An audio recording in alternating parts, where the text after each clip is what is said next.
اور جب انسان سوچے گا کہ میں جواب دے دوں تو جھوٹ بولنے کی کوشش کرے گا۔ اللہ نے قرآن میں فرمایا کہ پھر ہم ایسا کریں گے کہ تمہاری زبان پر مہر لگا دیں گے۔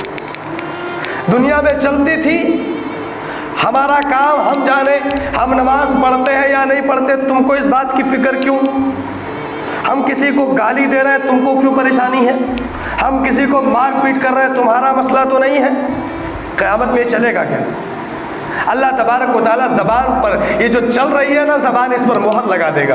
پھر کیا بولے گا؟ یوم تکلمنا ایدیہم، اس دن ہاتھ بولیں گے، وتشہد ارجلہم، اور پیر گواہی دیں گے کہ اس نے کون کون سا گناہ کیا ہے۔ جب تک دنیا میں زندے ہیں تو ہم سمجھتے ہیں کہ سب ہمارا ہے، سب ہمارا ہے، جو میں ہوں کوئی نہیں ہے، جو میرے پاس ہے وہ کسی کا نہیں ہے۔ تو یہ خیال ذہن سے نکل جانا چاہیے کہ جو میرے پاس ہے وہ اللہ کا ہے، اور آپ جو ہے، ہم جو ہے، ہم جیسے اور بھی کئی لوگ آئے اور آئیں گے قیامت تک، لیکن اللہ کے سامنے نہ کسی کی چلی ہے، نہ قیامت میں کسی کی چلے گی۔ بولے گا وہی جس کو اللہ بولنے کی اجازت دیں گے۔ لا یتکلمون الا من اذن له الرحمن۔